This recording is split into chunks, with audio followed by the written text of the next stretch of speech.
Mi hermanastro me convenció de renunciar a la herencia de nuestro padre, diciendo que solo eran deudas y problemas. Así que lo hice, confié en él. Años después descubrí que vendió las propiedades que supuestamente estaba en bancarrota y se compró un departamento. Ahora que la vida le devolvió el karma, está quebrado y me suplica ayuda. Cuando mi papá murió, lo único que dejó claro fue el desastre. Ni testamento claro, ni cuentas transparentes, ni propiedades limpias de deudas. Solo un montón de papeles sueltos, un rancho abandonado en las afueras de Bakersfield, 2 locales comerciales que estaban medio vacíos cuando los vi por última vez. Y una pila de facturas vencidas que daban miedo solo con abrirlas. Yo en ese momento no estaba bien ni mental ni económicamente. Recién había salido del ejército, no tenía trabajo estable, apenas empezaba a juntar las piezas de una vida que se me había roto en muchos lugares que todavía no entendía. Fue en medio de ese caos que apareció Dave, mi hermanastro, como si hubiera estado esperando todo ese tiempo a que el viejo finalmente estirara la pata para poder hacer su entrada triunfal. Y lo peor es que yo, con la cabeza hecha mierda y con el corazón medio roto, todavía creí que él venía con buenas intenciones. Dave es hijo del segundo matrimonio de mi papá. Nunca fuimos cercanos, pero tampoco enemigos. Es de esos tipos que caen bien a todo el mundo al principio, tiene esa sonrisa fácil, ese tono de voz suave, y esa forma de decirte hermano que te hace bajar la guardia. Se sentó conmigo en una plebes, como si estuviéramos hablando de cualquier cosa sin importancia, y me pintó un escenario tan jodido que casi me da un ataque de ansiedad ahí mismo entre las costillas BBQ y la cerveza tibia. Me dijo, palabra por palabra, mira, la herencia de papá es una bomba de tiempo. Todo está endeudado. El rancho está casi embargado, los locales deben impuestos atrasados desde hace años y hay demandas pendientes por el tema del terreno de atrás. Si firmamos y aceptamos todo eso, nos vamos a ir al hoyo juntos. No vale la pena, créeme. Luego soltó la parte amable, como si fuera un favor, yo me puedo hacer cargo. Puedo asumir toda la carga legal, todo el proceso. Pero si tú renuncias, así te libras de todo este cagadero y puedes enfocarte en rehacer tu vida. Sé que no estás bien, y esto sería solo una carga más. Me acuerdo que asentí, porque tenía la cabeza llena de ruido y el corazón lleno de culpa por no haber estado ahí cuando mi papá se enfermó. Lo firmé todo sin pensarlo mucho. Ni abogado pedí. Solo firmé, le di la mano, y me largué creyendo que había dejado atrás una maldita ruina. Después de eso, me fui a vivir a Las Vegas. Empecé desde abajo. Dormía en el sillón de un excompañero del ejército que me prestó techo mientras conseguía trabajo. Eventualmente terminé manejando para Lyft, haciendo turnos dobles, tragando fast food y peleando cada noche con mis propios recuerdos. En algún momento me convencí de que lo había hecho bien. Que me había salvado de una deuda sin fin y que era mejor así. No volví a pensar en Dave. Ni en el rancho. Ni en las malditas propiedades que, según él, eran más una carga que un activo. No volví a preguntar nada porque honestamente, me dolía. Y porque confiar en él me había parecido lo correcto en ese momento. Confiar en alguien que decía ser familia, que decía querer ayudarme, que me miraba a los ojos mientras me decía esto es por tu bien. Pasaron 8 años. 8 putos años. Durante los cuales trabajé sin parar, reconstruí mi vida poco a poco, conseguí estabilidad mental con mucho esfuerzo y a punta de terapias mal pagadas. Y logré comprar un carrito propio y un apartamentito que al menos ya no era un sillón prestado. Y fue precisamente un día, viendo televisión en casa de un amigo, que algo me hizo detener el mundo. Estaban transmitiendo un segmento local de noticias, de esos en los que muestran remodelaciones urbanas o nuevos desarrollos. El titular decía, antigua zona industrial de Bakersfield se transforma en distrito comercial con lofts de lujo. En pantalla aparecieron imágenes de unos locales remodelados, con fachada de ladrillo y letreros de neón. Uno de ellos, en particular, me hizo tragar en seco. Era igualito a uno de los locales que supuestamente estaban en ruinas. Pensé que quizás estaba confundido, que después de tanto tiempo mi memoria me estaba jugando una mala pasada, pero al buscar el nombre del desarrollo inmobiliario en Google, me apareció la dirección exacta del terreno que, según Dave, estaba condenado. A partir de ahí, mi corazón dejó de latir normal. Fue como si algo se hubiera roto dentro de mí. Empecé a investigar con rabia. Descubrí que Dave había vendido los dos locales, no a precio de chatarra como habría supuesto cualquiera, sino por casi $500,000 cada uno. Con ese dinero, se había comprado un departamento en Santa Mónica, vivía en una de esas torres que tienen vista al mar y en redes sociales se vendía como consultor inmobiliario y empresario. Subía fotos con copas de vino, ropa de diseñador, brunch con modelos que no superaban los 25 años, y frases de mierda como la vida te recompensa cuando haces las cosas bien. No pude más. No dormí en toda esa noche. Me acordé del momento exacto en el que firmé, del apretón de manos, de la plebes, de cómo me vio con lástima, de cómo me dijo que me estaba haciendo un favor. Y supe, sin ninguna duda, que no solo me había jodido, sino que lo había hecho a propósito. Ahí fue cuando decidí que no me iba a quedar con los brazos cruzados. Que ese hijo de puta iba a pagar cada centavo.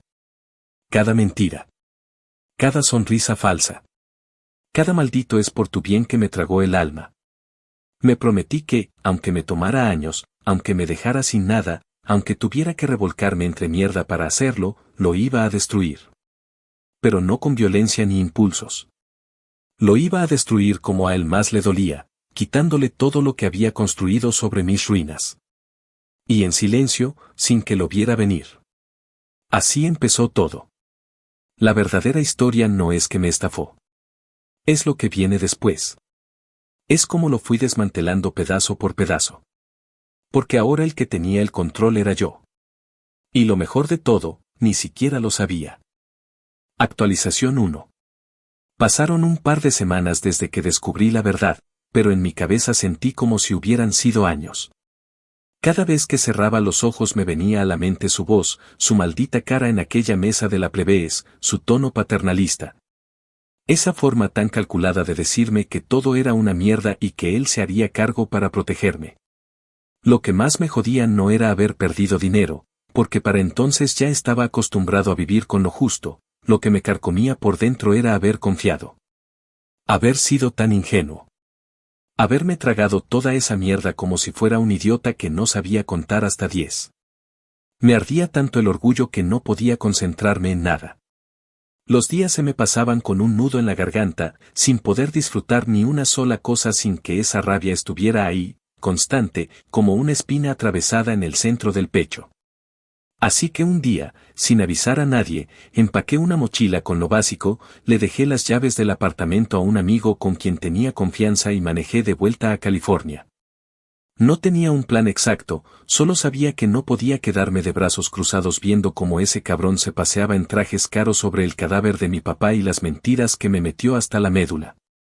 Llegué a Los Ángeles sin rumbo claro, alquilé un cuarto en un Airbnb barato en Long Beach que parecía más un closet disfrazado de habitación y desde ahí empecé a moverme. Me pasaba las tardes frente a la laptop prestada que me traje de Las Vegas, leyendo artículos, buscando registros públicos, rastreando cada propiedad que alguna vez estuvo a nombre de mi papá. Cada vez que encontraba un documento firmado por Dave se me revolvía el estómago. Era como leer el diario de un ladrón que no solo te robó la casa, sino que lo hizo mientras te abrazaba. El rancho había sido vendido, eso ya lo sabía, pero lo que no me esperaba era descubrir que nunca estuvo embargado como él había dicho. Lo había vendido en una subasta privada a través de una LLC que él mismo creó y que luego revendió por casi el doble en menos de un año. Lo había registrado todo bajo nombres distintos, moviendo fichas como un puto ajedrecista de pacotilla, pero dejaba rastros. Y yo los estaba siguiendo todos. Una noche, cerca de las 2 de la madrugada, lo vi en persona. No fue planeado. Estaba estacionado en mi destartalado Chevy, tomando un café frío y mirando notificaciones sin sentido en el teléfono, cuando vi que se estacionaba un Porsche blanco frente al restaurante caro de la esquina. Era él.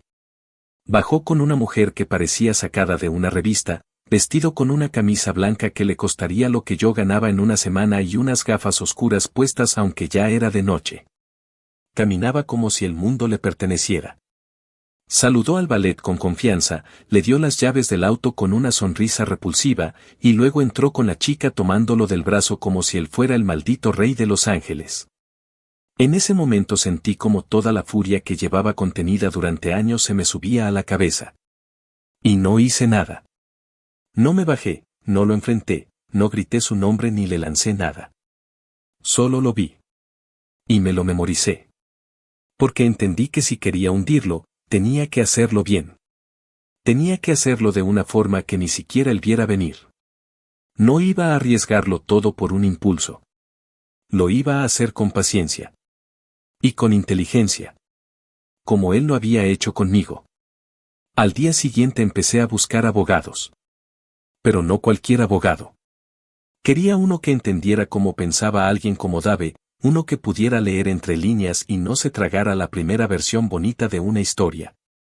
Visité 2 oficinas que apenas me dieron cita, y una tercera que me cerró la puerta en la cara cuando les dije que no tenía para pagar una consulta de $1000. Justo cuando estaba a punto de darme por vencido, encontré una firma más modesta en el centro de la ciudad. Me atendió una mujer llamada Carla, unos 10 años mayor que yo, con cara de haber peleado más batallas legales de las que se pueden contar. Le conté mi historia sin adornos, sin exagerar. Le dije cómo mi papá murió, cómo Dave me convenció de renunciar a la herencia, cómo firmé sin abogado, cómo él vendió todo lo que supuestamente estaba quebrado y ahora vivía como si fuera un genio de las inversiones. Ella no dijo nada por varios minutos, solo tomó nota y revisó un par de cosas en la computadora. Luego me pidió una copia de la renuncia que firmé en su momento, y cuando la leyó frunció el ceño de inmediato. Me dijo, sin rodeos, que ese documento tenía inconsistencias. Que la fecha no coincidía con el sello notarial, que la ciudad del registro no era la misma que aparece en la firma, y que si se demostraba que hubo manipulación, podía demandarlo por fraude.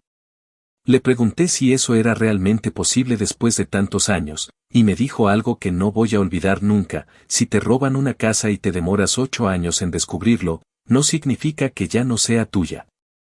Solo que tardaste en despertar. Pero el ladrón sigue siendo un ladrón. Ese día me fui de su oficina con un cosquilleo en las manos, con la garganta seca, y con la certeza de que finalmente, por primera vez en años, tenía una oportunidad real. No solo de recuperar algo de lo que me pertenecía, sino de hacer que ese bastardo pagara por cada maldita mentira que me vendió como si fuera amor de hermano. Y esta vez, no iba a confiar más. No iba a dudar.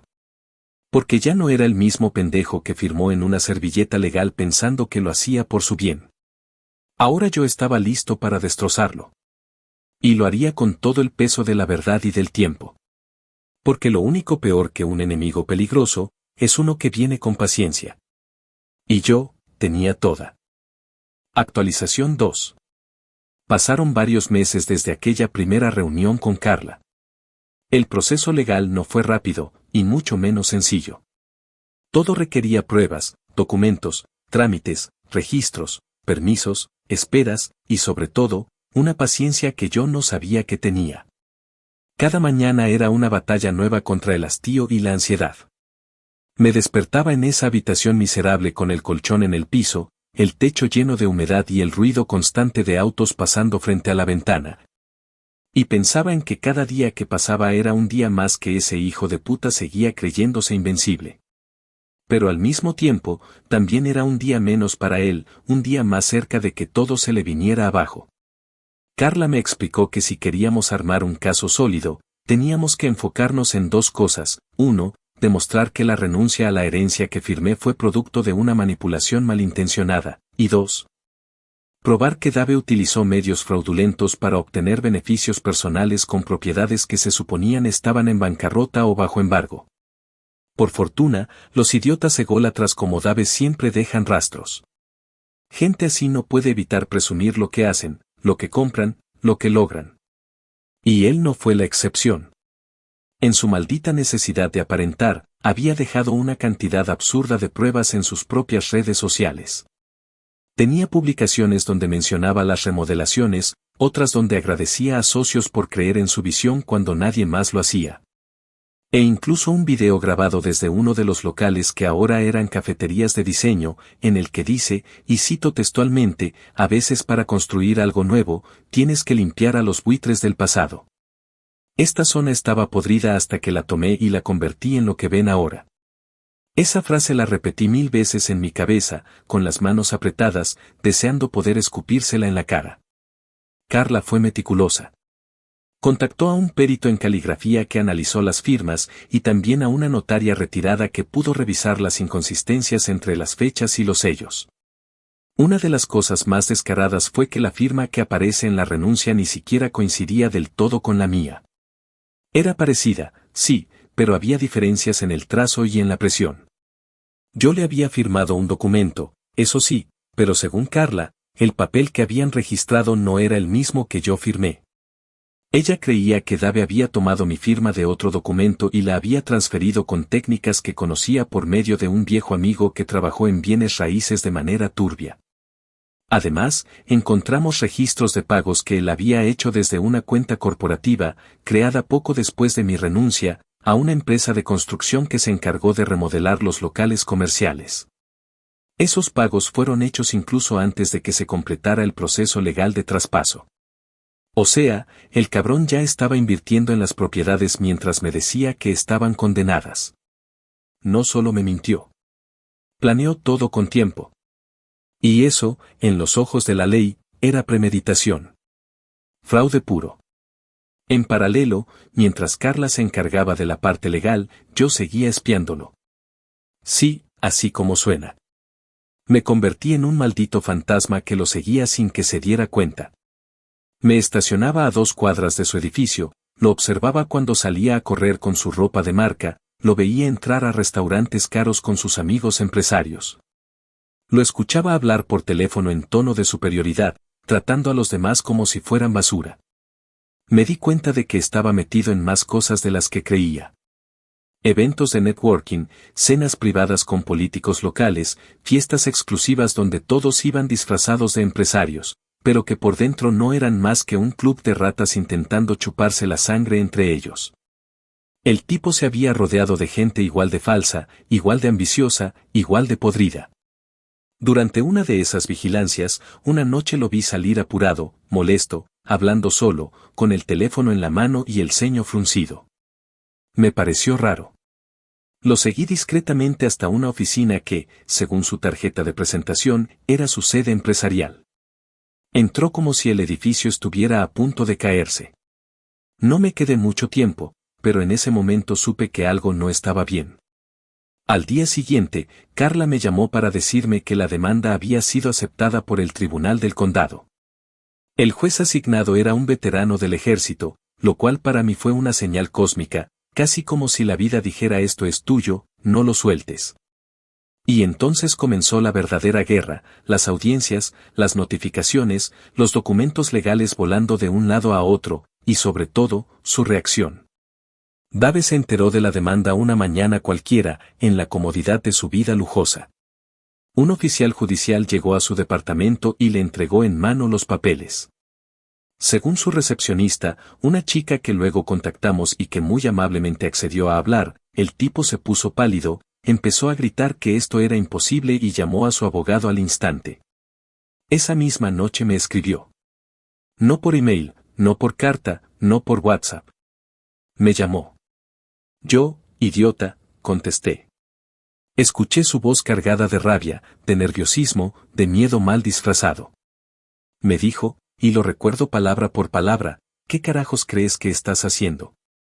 Estás escupiendo sobre la tumba de papá, sobre todo lo que yo hice por ti, malagradecido de mierda, ¿quieres arruinarme? Pues no vas a poder. No tienes nada. Lo dejé hablar. No interrumpí. No me defendí. Solo lo escuché gritar, insultarme, despotricar, y cuando se quedó sin aire, le dije, nos vemos en la corte. Y le colgué. Desde ese día, ya no me tembló el alma. Había algo en mí que se había endurecido.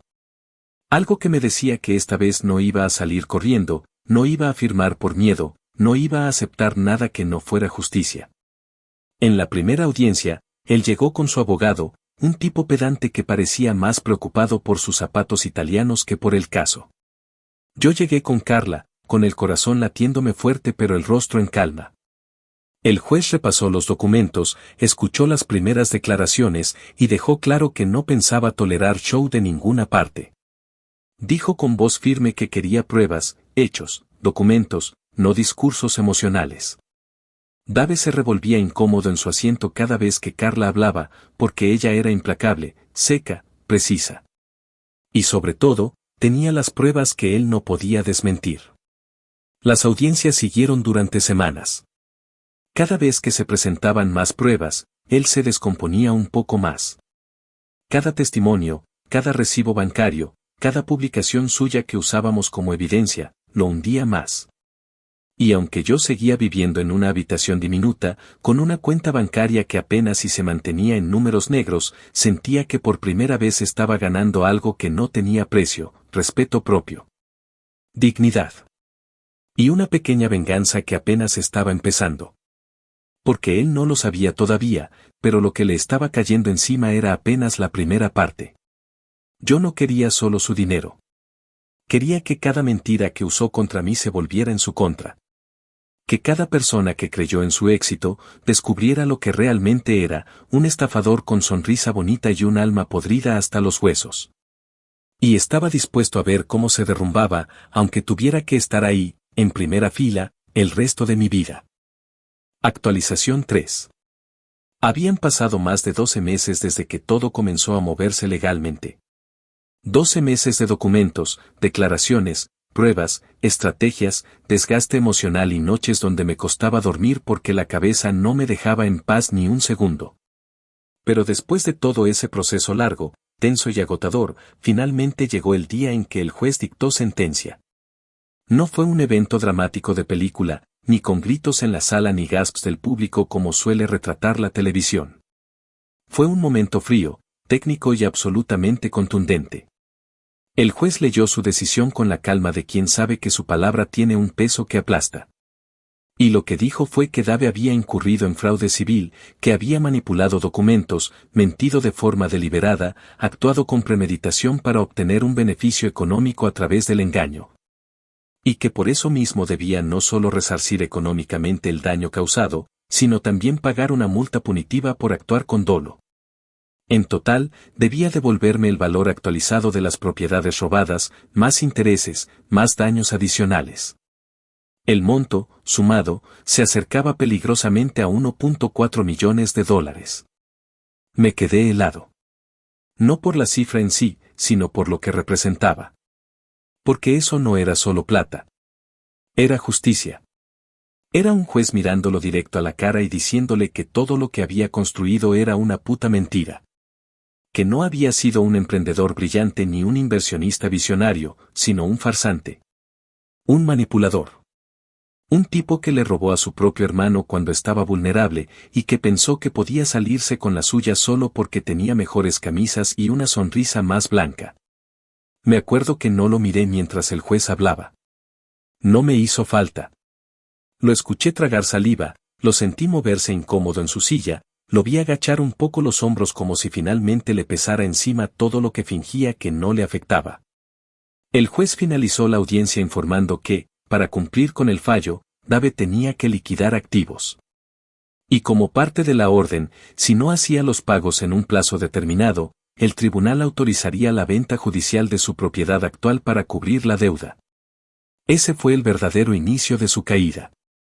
Lo que antes fue un desliz de poder mal usado, ahora era un derrumbe completo. En los días siguientes al fallo, su nombre empezó a circular en ciertos blogs de bienes raíces de California, especialmente aquellos que se dedican a exponer estafas o a alertar sobre prácticas turbias.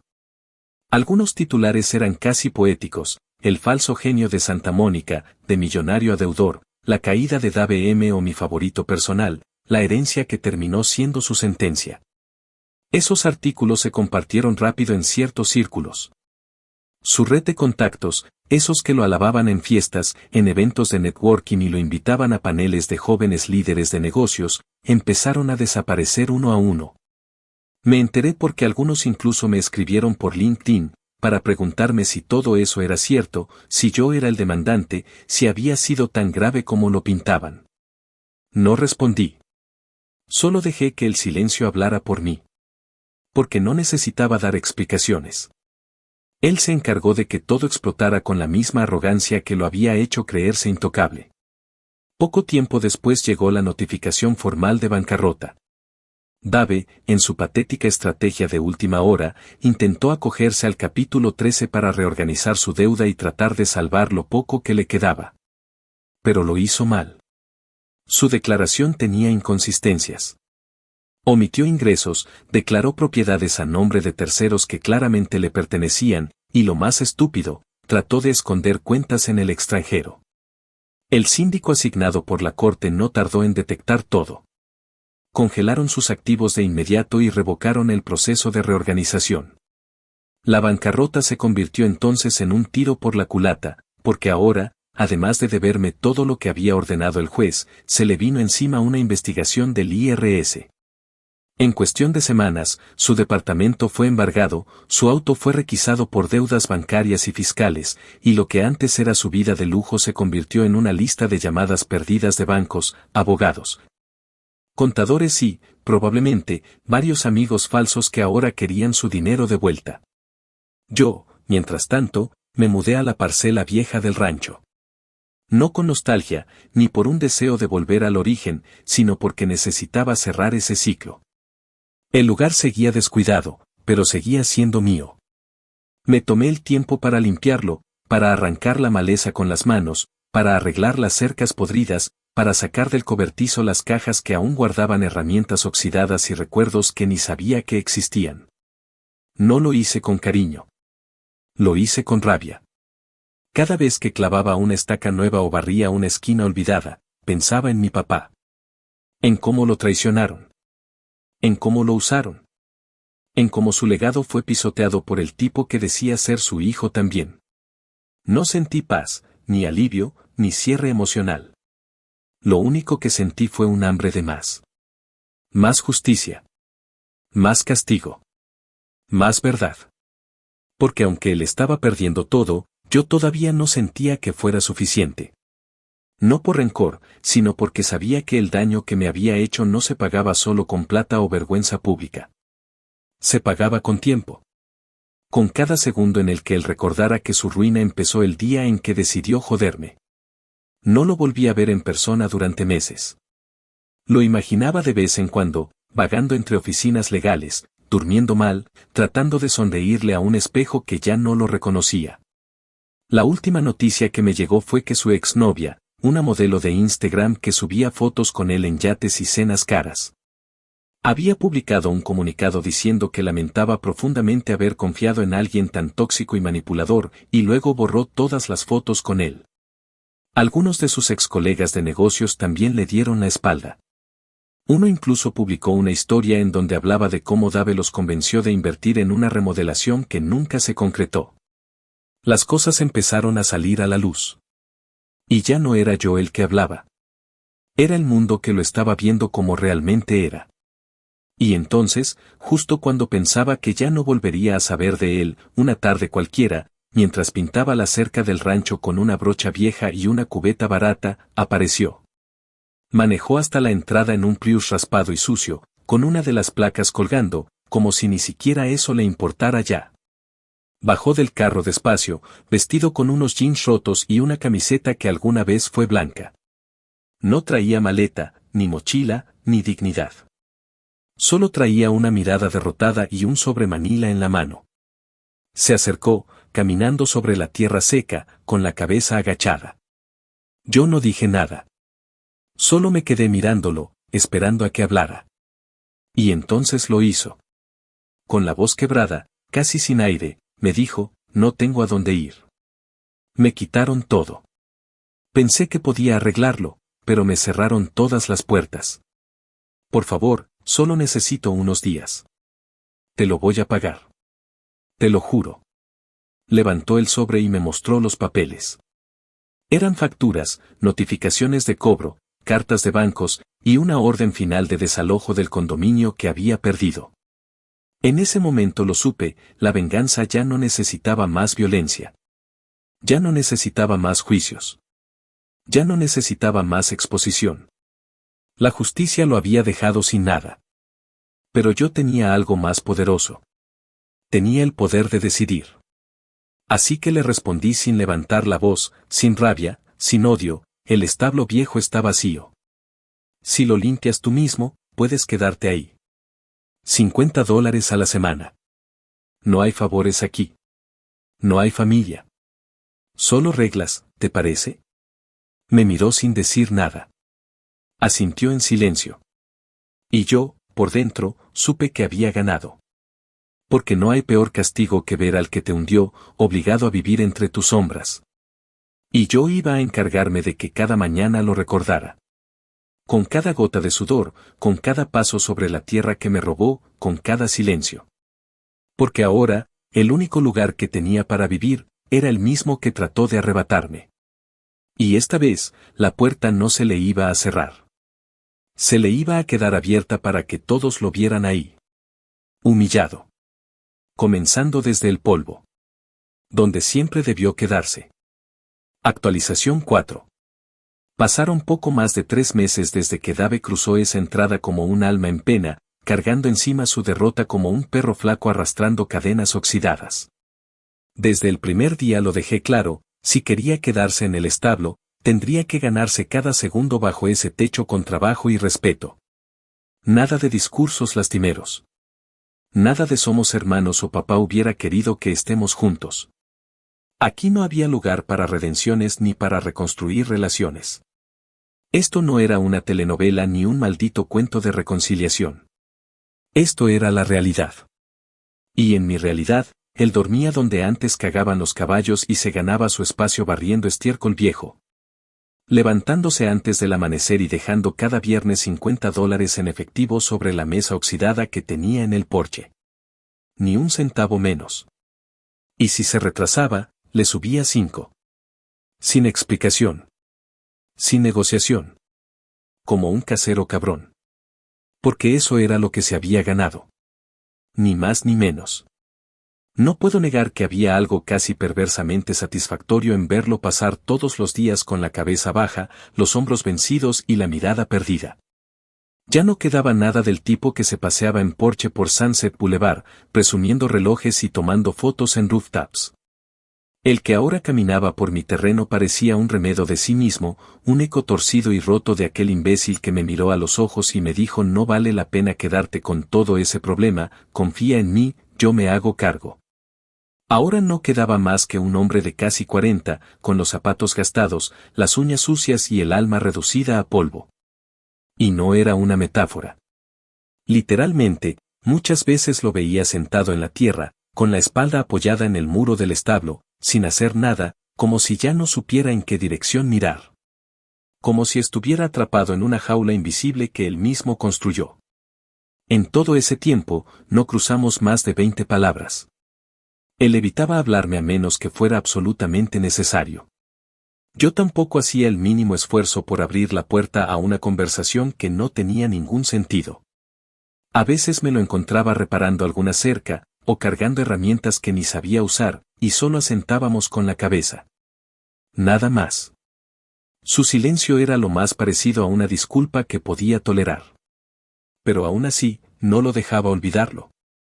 Porque todos los días encontraba una nueva forma de recordarle lo que me hizo. Le asignaba tareas ridículas, como pintar las cercas que él mismo había dejado caer años atrás cuando vendió el rancho. Le pedía que limpiara el tanque de agua aunque no estuviera sucio. Le decía que fuera al pueblo por repuesto sabiendo que no tenía auto y que tendría que caminar o tomar 2 buses. Y cuando volvía sudando, molesto, cansado, solo le preguntaba: ¿trajiste el cambio?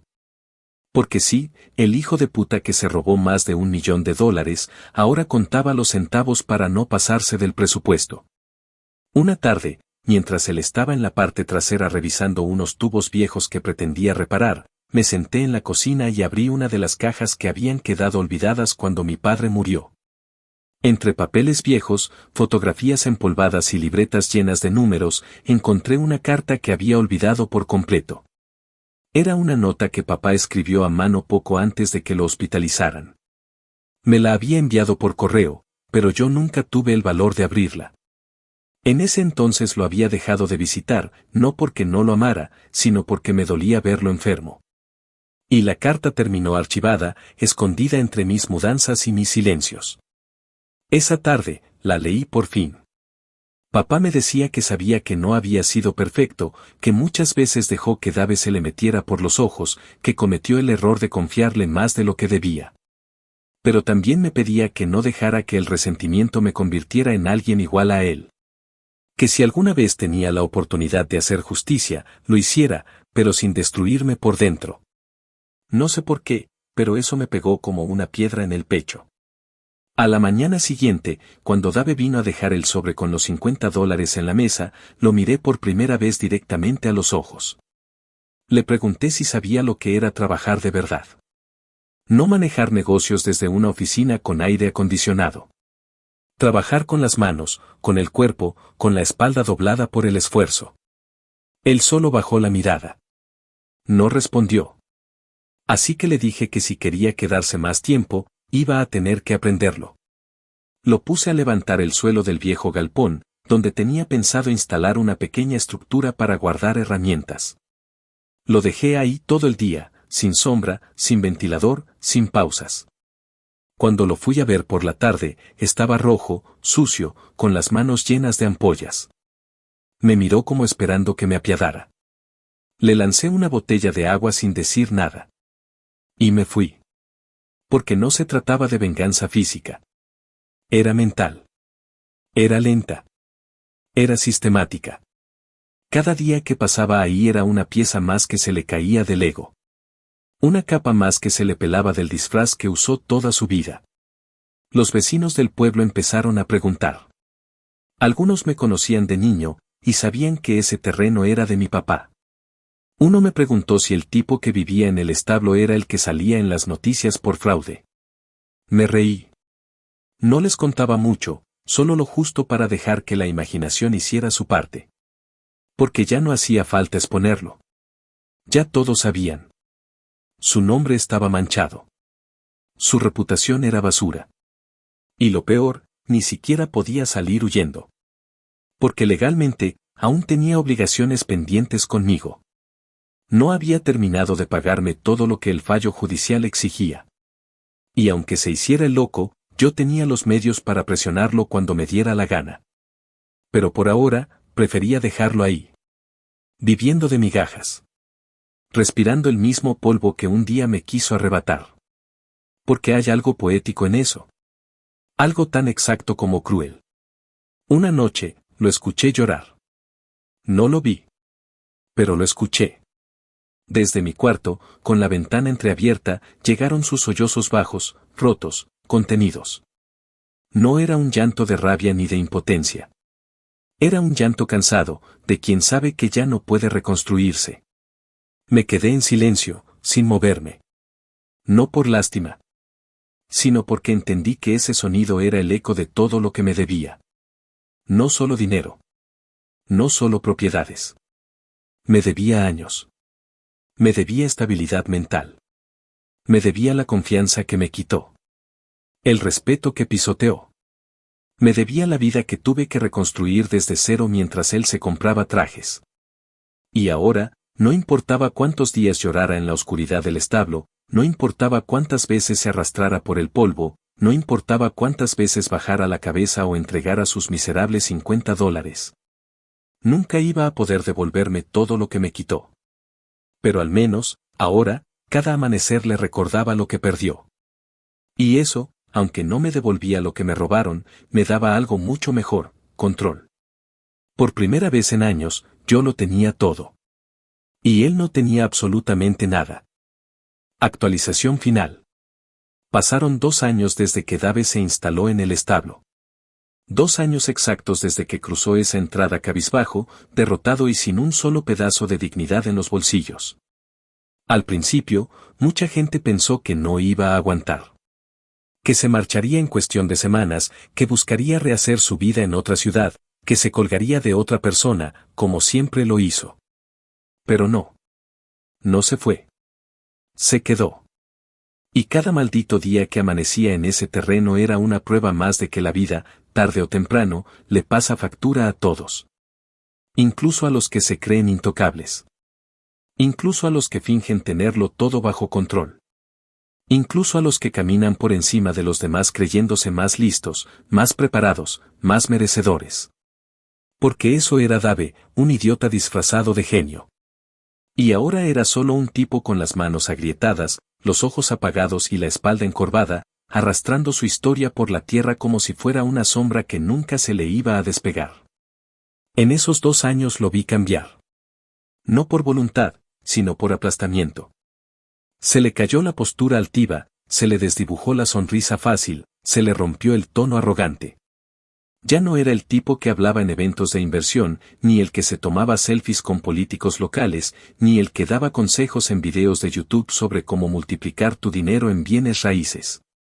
Ahora era solo Dave, el tipo que dormía entre tablas y clavos oxidados, el que salía antes del amanecer a limpiar cercas. El que regresaba por la noche con las botas llenas de barro y las manos reventadas de trabajar con herramientas prestadas. Y cada viernes, como una rutina sagrada, dejaba sus $50 sobre la mesa del porche. Nunca falló. A veces billetes nuevos, a veces arrugados, pero siempre exactos. Nunca pidió bajar el monto. Nunca pidió una prórroga. Nunca intentó negociar.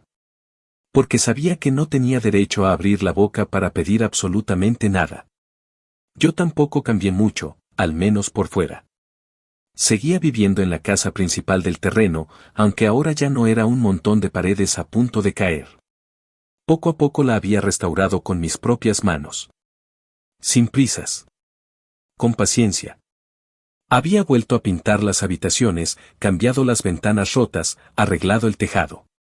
Y sobre todo, me había encargado de que cada rincón de esa casa recordara a mi padre. No a través de fotos colgadas o reliquias nostálgicas, sino a través del orden. Del respeto. De la presencia silenciosa de alguien que alguna vez luchó por ese espacio. No era un altar, ni un museo. Era mi casa. Y nadie me la iba a volver a quitar.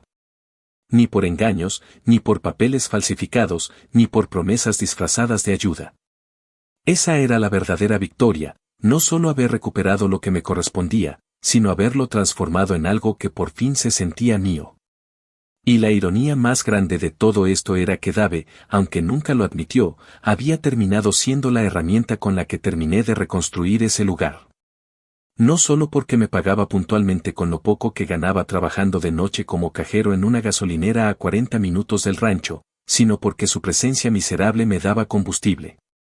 Me recordaba por qué luché tanto. ¿Por qué no me quebré? ¿Por qué me negué a dejarlo salirse con la suya?